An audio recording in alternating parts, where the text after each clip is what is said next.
Hi. Giờ mình làm cái clip để ăn chung với gia đình nha mọi người nha. Hôm nay là đã chiều rồi, là lúc 5 giờ 41 phút. Đấy. Đây này mọi người ơi, dưa này, dưa hấu này. Đấy, dưa hấu á, ăn ngon đó. Cái này là lòng hùng nhá. Chấm muối ớt.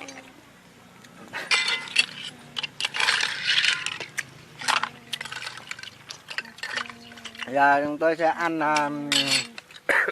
dưa heo nha mọi người. Dưa heo. Dạ. Đây nè, còn ốc này mọi người.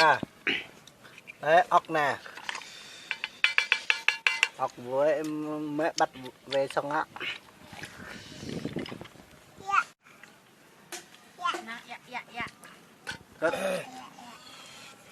Các bạn cùng ăn với mình nha.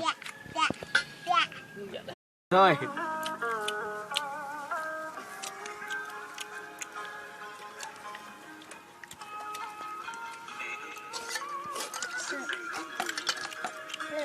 Mình đúng.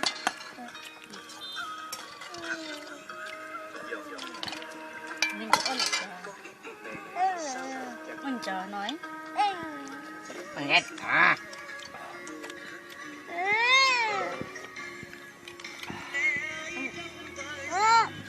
Dạ là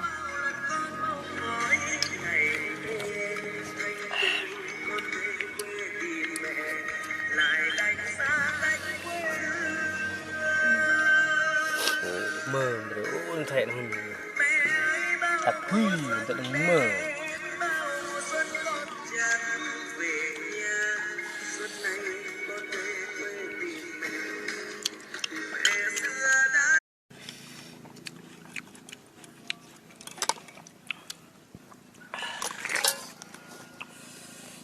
Mấy cái nhà ăn ốc nha.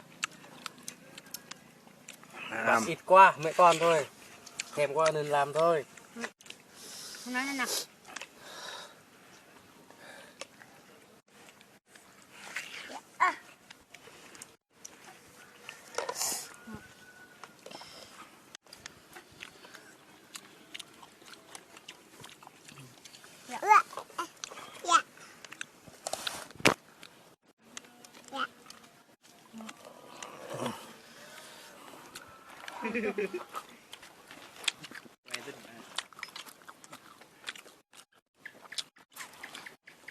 Ngon lắm cậu anh em ạ.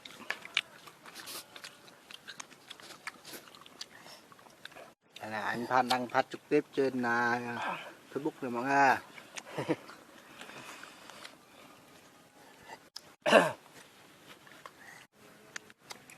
Suốt để cái ghê lên.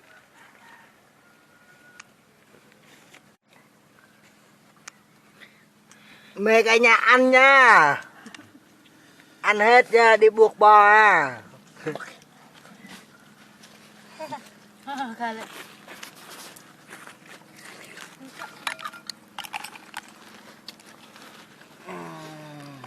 Mình thêm ăn dưa hấu thôi mọi người ơi.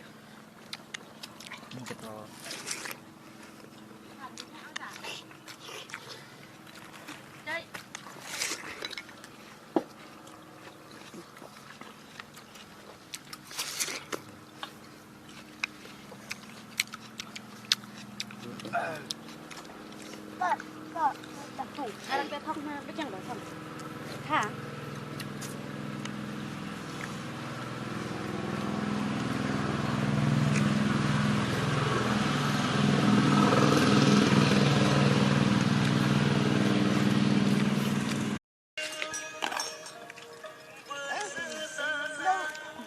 việc động nào cũng ao lại Tôi là bất đừng.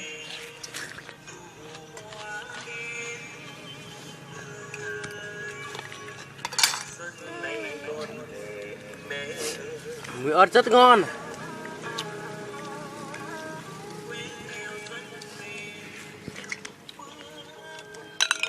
Còn không ngon.